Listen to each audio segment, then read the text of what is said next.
Le monde bouge, l'économie avec. Voilà, monsieur, merci de nous retrouver sur la chaîne de l'information en continu pour ce programme spécial conversation également. Nous aurons l'occasion au cours des 26 minutes à venir de discuter avec deux jeunes très talentueux et qui nous font l'honneur d'être sur ce plateau pour débattre de deux sujets, de deux préoccupations fondamentales. L'un est professeur de comptabilité financière à l'Université de Québec en Outaouais. Il se nomme Félix Zoning. Bienvenue sur Canal 24. Merci de me recevoir. Alors, vous êtes Camerounais, c'est la première fois que nous vous recevons dans notre studio. Vous êtes enseignant, professeur. Alors, on parlera de votre livre intitulé « Investissement, financement et normalisation comptable dans l'espace OHADA. Quelles leçons pour la gouvernance économique et financière ?» C'est un livre que vous nous apportez sur ce plateau ce jour. Ce sera avec plaisir, donc on y reviendra pour parler du contexte dans lequel l'ouvrage a été produit et surtout du contenu, du travail de bilan qui a été fait à l'intérieur. Un autre invité sur ce plateau, lui, c'est le président directeur général de Innovation Québec. Il se nomme Youmani Jérôme Lankwandi. Il est dans ce studio, il est burkinabé d'origine, mais il est citoyen du monde. Bienvenue sur notre plateau. Merci. Alors, vous êtes président directeur général de Québec Innovation, vous êtes donc de Innovation Québec, voilà. Vous êtes donc là en mission commerciale au Cameroun. Vous aurez donc l'occasion de nous dire le but de votre visite au Cameroun.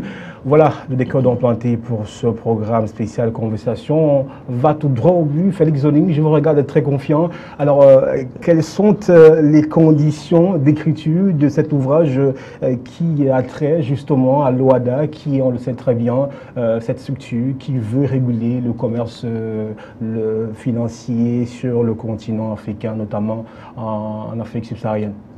Alors, deux choses, le contexte et le prétexte. Le contexte, c'est qu'on est, l'ouvrage est en fait le recueil des actes de colloque. Un colloque qui a eu lieu il y a un an maintenant, c'était à l'Université Laval, dans la ville de Québec, au Canada. Donc, le colloque a eu lieu avec une quarantaine de chercheurs à l'échelle internationale, des chercheurs, des praticiens, des consultants, qui avaient pour but de discuter, et là j'arrive au prétexte, de discuter un peu du traité de l'OHADA. Parce qu'en 2013, donc l'année dernière, quand le colloque a eu lieu, 2013 marquait les 20 ans du traité OHADA. OHADA, c'est l'Organisation pour l'harmonisation en Afrique du droit des affaires. C'est un traité qui comprend 9 actes uniformes.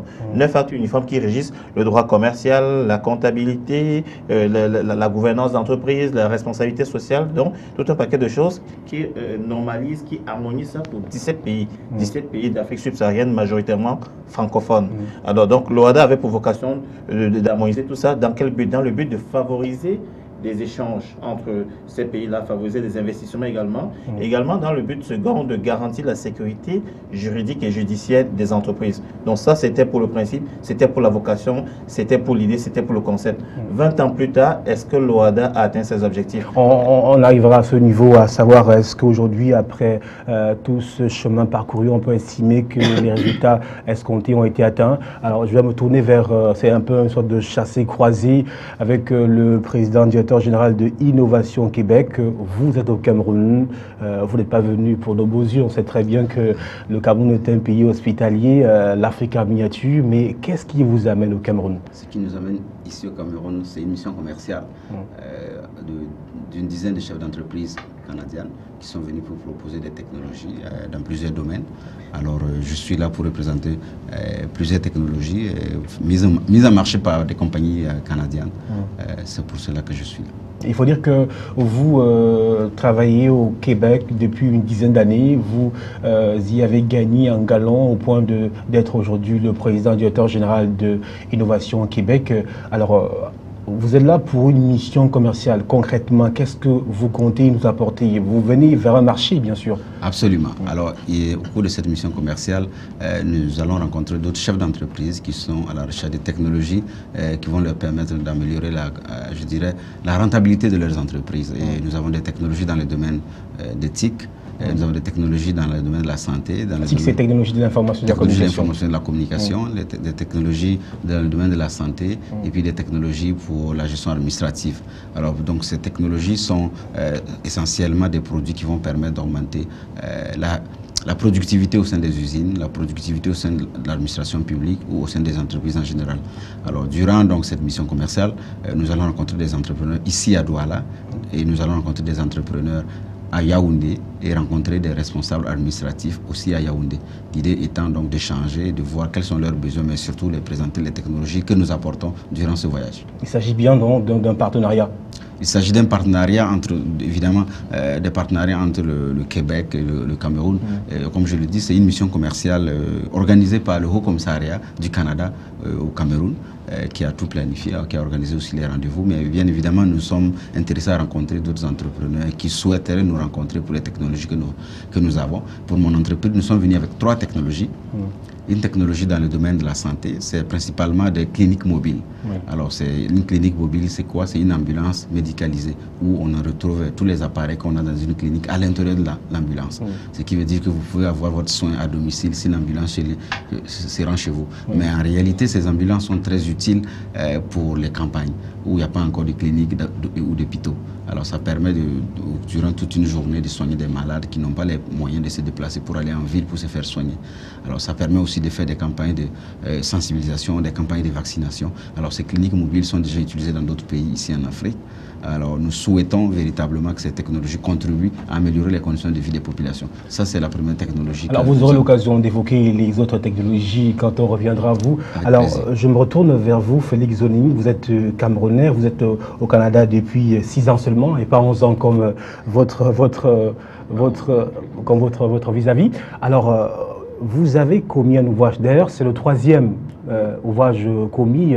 Le premier était en 2010. Le 2e en 2013, et il y a une fréquence, un an en 2013, un nouveau 2e, 2014 l'autre. Vous avez été frappé par Dieu, inspiration divine. Non. Déjà, je vais préciser que là, c'est un ouvrage collectif. J'en ai assuré la direction scientifique avec ma collègue Sadet Odiko de l'Université du Québec à Montréal. Mais il y a à peu près 25 auteurs qui ont collaboré pour cet ouvrage, bon, y compris moi, y compris Madame Diko. Mais nous en avons assuré la supervision scientifique avec naturellement à l'intérieur un avant-propos de Jean Leroy, qui est un ancien secrétaire général de la francophonie, qui a occupé la fonction de 90 à 98.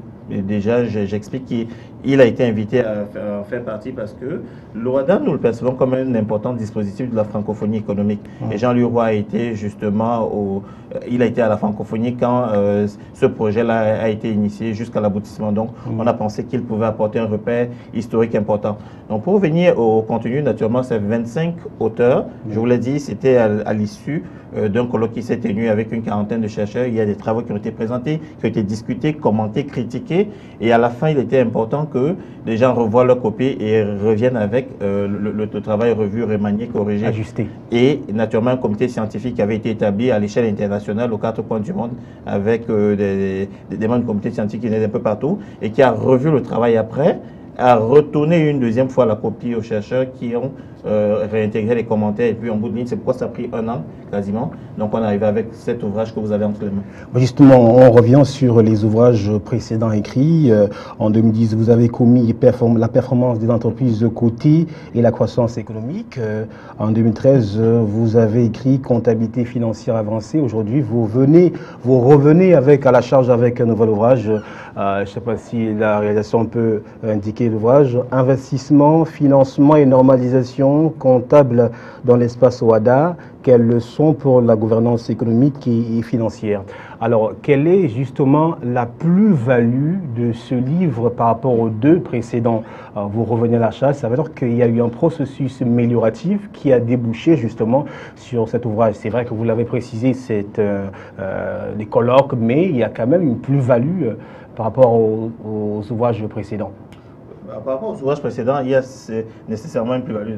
Naturellement, quand je commence à écrire en 2010, 2013, 2014, si on ne s'améliore pas, il vaut mieux changer de métier. Donc, c'est sûr qu'au niveau du contenu et même des thématiques, il y a un changement, il y a une évolution. Mais il y a surtout, le point que je veux marquer, c'est qu'il y a surtout une volonté d'adapter les écrits au contexte que nous avons. Je pourrais écrire sur des marchés financiers internationaux, parler du New York Stock Exchange.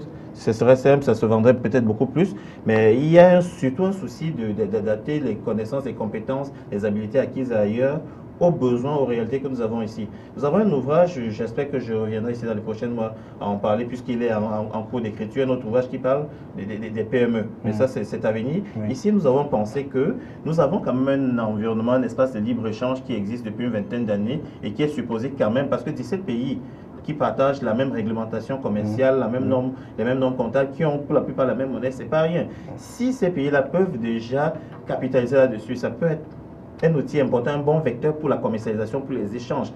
Savoir qu'en Côte d'Ivoire, on partage la même monnaie, qu'on a les mêmes normes comptables, qu'on a le même droit commercial, on a la même organisation judiciaire. Pour moi, chef d'entreprise, si j'étais chef d'entreprise, si j'étais investisseur, ce serait du pain béni parce que je saurais que le projet que j'ai au Cameroun, je peux également voir la Côte d'Ivoire comme un marché. Je peux m'implanter là-bas facilement sans avoir besoin d'avoir un cabinet conseiller là-bas qui refasse toutes les procédures à zéro parce que c'est le même langage qu'on parle. Je peux m'implanter au Mali, je peux m'implanter au Tchad. Donc, c'est quelque chose d'assez important. Donc l'idée pour nous, c'est de se dire, cet outil intéressant que nous avons, peu importe comment c'est venu, peu importe qui l'a impulsé, parce que certains diraient, ben, c'est la France qui a impulsé, c'est l'Amérique, mais peu importe, toujours est-il que 17 pays qui ensemble ont les mêmes pratiques, c'est toujours quelque chose de très intéressant. Mais voyons comment on peut capitaliser, tirer profit de ça. Mais à vous écouter, on a le sentiment que tout va très bien. On sait très bien que l'OHADA connaît quelques couacs, notamment dans la mise en œuvre, dans la démarche, dans les procédures, un ensemble de choses, M. Zoning. Mais justement, je ne dis pas que tout est bien. Je dis que le concept à la base, il est beau. Et l'ouvrage, justement, arrive pour dire, 20 ans après, est-ce que c'est ce qu'on s'était dit? Est-ce que ce qu'on avait envie de faire, est-ce que c'est ce qui a été fait? Qu'est-ce qui a été fait? Pas toujours, naturellement. L'OHADA, il y a deux dimensions. Il y a l'harmonisation juridique du droit des affaires, mais il y a aussi l'organisation judiciaire. Et à quel niveau ça marche davantage? Ça marche le plus? Au niveau de l'harmonisation juridique. Au niveau de l'organisation judiciaire, on a quand même quelques problèmes. Je peux prendre l'exemple, celui de la CCJA, la Cour commune de justice d'Abidjan. En termes d'organisation judiciaire, on a un problème à ce niveau parce qu'au départ, c'est une cour commune qui avait pour but, enfin, à qui on voulait donner un rôle interprétatif des textes, dans le sens où s'il y a un problème au niveau des tribunaux, on irait vers eux pour qu'ils interprètent des textes pour dire, dans l'esprit du législateur, voilà ce qu'on avait voulu dire par tel article, tel article. Mais aujourd'hui, c'est une cour commune qui a quasiment tous les pouvoirs, à tel point que les cours suprêmes des États membres, qui sont quand même les tribunaux suprêmes, les plus hauts tribunaux, n'ont pratiquement plus rien à trancher. Quand Abidjan a dit ceci, la Cour suprême ne peut plus rien dire. Donc, de ce point de vue, on sent quand même à l'aise au niveau des avocats, des magistrats. C'est un peu embêtant que les pays perdent autant en termes de souveraineté. Mais au niveau de l'harmonisation du droit commercial, il y a des choses qui sont très bien faites. Et quand on regarde le droit commercial, c'est bien étayé.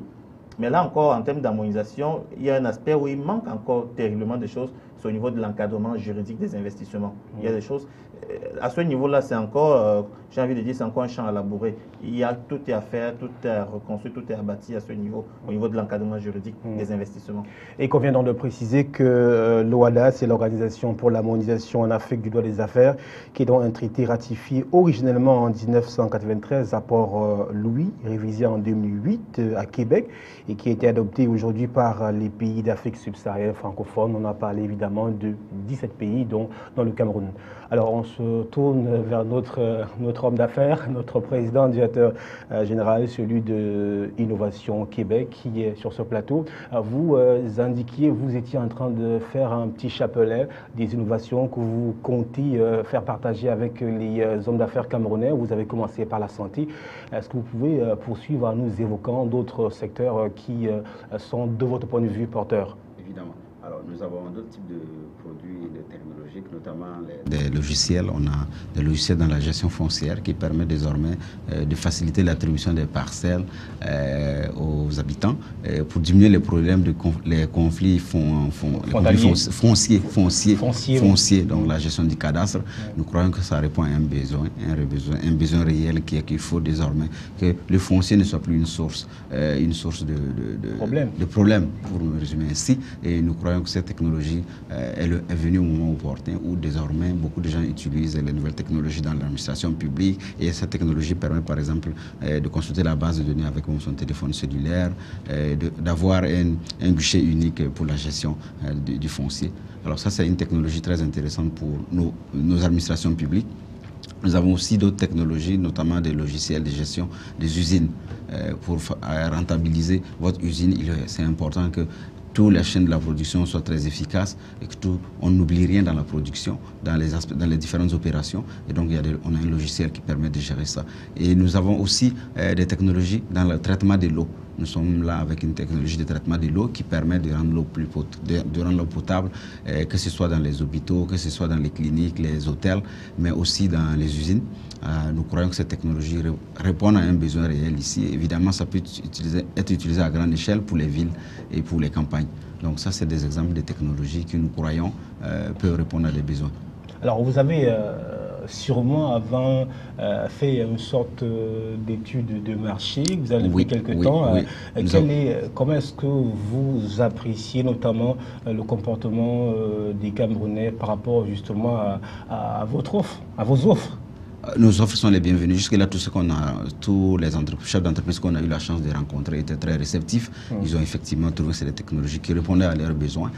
Quand on parle d'eau, on a besoin d'eau potable partout, dans tous les pays d'Afrique. Je crois que le problème se pose. On n'a pas d'eau potable partout où on est à travers le pays. Alors donc ça, c'est une demande récurrente. Et quand on parle de gestion d'usines, de technologies de gestion d'usines, il y a beaucoup d'usines à Douala ici, je l'ai vu, dans l'agroalimentaire. Ils ont besoin d'être plus compétitifs, ces entreprises-là, pour pouvoir exporter au-delà du marché local. Donc ils ont besoin de nouvelles technologies pour se mettre aussi dans les normes internationales où ils pourront désormais exporter au-delà de nos frontières, que ce soit en Europe ou aux États-Unis ou au Canada. Alors donc c'est des technologies qui sont aussi acceptées par ceux qu'on a rencontrés, qui souhaiteraient en savoir plus, qui souhaiteraient en acquérir. Et enfin, dans le domaine de la santé, il n'y a rien à dire, tout le monde sait que un des problèmes en Afrique, c'est l'éducation, mais ensuite la santé. Il n'y a pas de cliniques partout et une solution médiane serait d'avoir une ambulance médicalisée. Si on n'est pas en mesure de construire des cliniques partout, qui coûtent peut-être 1 milliard pour construire un hôpital, à pas cher, on est en mesure d'avoir une ambulance médicalisée qui peut aller dans des zones très reculées où il faudrait peut-être 1 an pour construire une clinique. Nous avons évidemment d'autres types de technologies, par exemple une technologie qui permet de stériliser tous les appareils dans les hôpitaux, notamment dans les salles. Supposons que nous avons un malade, une fois qu'il est dans la phase de guérison et qu'il sort de la chambre, il reste peut-être des bactéries dans la chambre où était le malade. Nous avons du matériel pour désinfecter sans que l'infirmier ou le médecin ait besoin de rentrer dans la salle. Parce que s'il rentre, lui aussi peut contracter la maladie d'une façon ou d'une autre. Et quand on parle de fièvre Ebola ou de toutes sortes de maladies qu'on a ici, on en a peut-être dans les autres continents aussi, on a besoin de technologies comme ça pour s'assurer qu'un malade n'entraîne pas un autre dans la maladie. Alors voilà pourquoi nous croyons que nos technologies, et d'ailleurs ceux qu'on a rencontrés, sont les bienvenus. Voilà, vous l'aurez compris par vous-même, madame, monsieur, le talent n'a pas d'âge, n'a pas de limite aussi. C'est Youmani Jérôme Lankouandé, il est donc burkinabé d'origine, citoyen du monde. Il nous fait l'honneur d'être sur ce plateau pour parler justement de la mission commerciale canadienne qui est au Cameroun, une mission qui compte justement à faire affaire avec les hommes d'affaires camerounais, histoire de travailler ensemble à l'épanouissement de la population, de tout ce qui va avec. Je retourne vers Félix Zoning qui est tout souriant. Alors aujourd'hui, c'est vrai qu'on sort déjà de ce programme. Concrètement, il y a 20 ans de cela, l'OADA existe depuis 20 ans. S'il fallait faire une lecture transversale et surtout vous résumer sur le plan peut-être didactique, sur le plan de l'enseignement, des avancées, des reculades, le juste milieu finalement serait quoi? Surtout la recommandation qu'on peut faire, parce que si on fait un examen critique, si on fait un diagnostic, c'est pour apporter une thérapie, c'est pour formuler des recommandations. Alors, ce qu'on peut dire aujourd'hui, c'est que oui, c'est beau. Et tout à l'heure, vous me disiez, mais on a l'impression que tout est bien. Bon, non. C'est beau d'avoir une bonne harmonisation des affaires, mais ça ne sert à rien d'avoir une bonne harmonisation des affaires s'il n'y a pas d'affaires.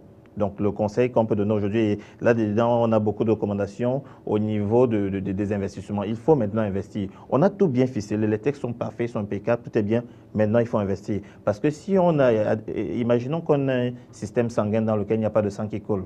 Qu'est-ce que ça donne? Donc, ce serait dramatique. Donc, c'est important maintenant qu'on investisse, qu'on mette beaucoup de capitaux, qu'on mette beaucoup de fonds, qu'il y ait réellement un dispositif qui accompagne les investissements, beaucoup de facilités, un encouragement des investisseurs, des chefs d'entreprise. On a vraiment besoin de ça parce que nous ne sommes pas la première région du monde où on a une harmonisation des affaires. Dans l'ex-Union soviétique, il y avait déjà une très belle harmonisation des affaires.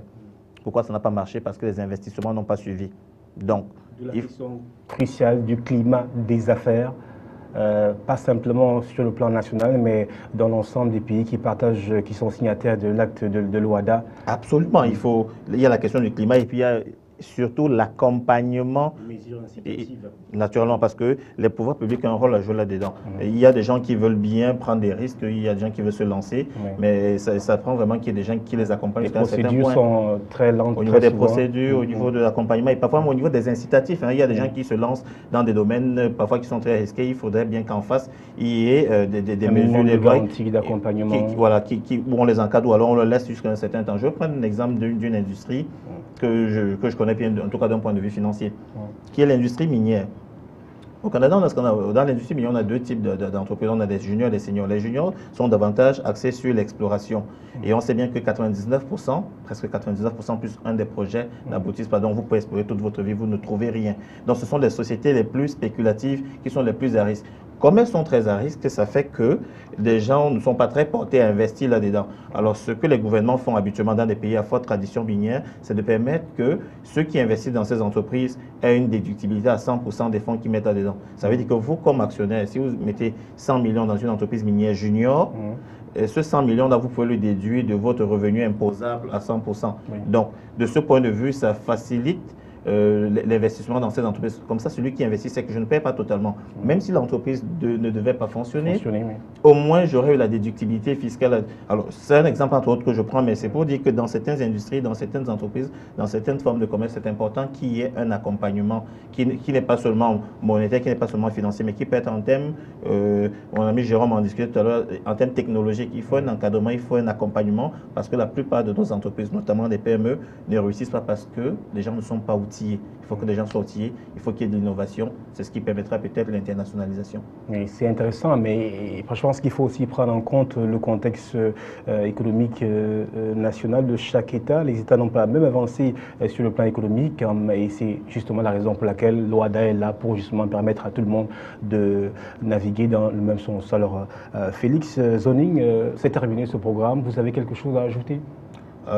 Merci de nous avoir reçus. C'est avec grand plaisir que nous avons discuté de toutes ces questions que je trouve sont importantes pour l'Afrique, l'Afrique centrale, l'Afrique occidentale, en tout cas tous les pays, tous nos pays, parce que en faisant l'ouvrage également, l'idée c'était que ce qui est intéressant, ce qui a bien marché dans les 17 pays, ça peut être exporté, ça peut être extrapolé au moins aux autres pays de la francophonie, pourquoi pas.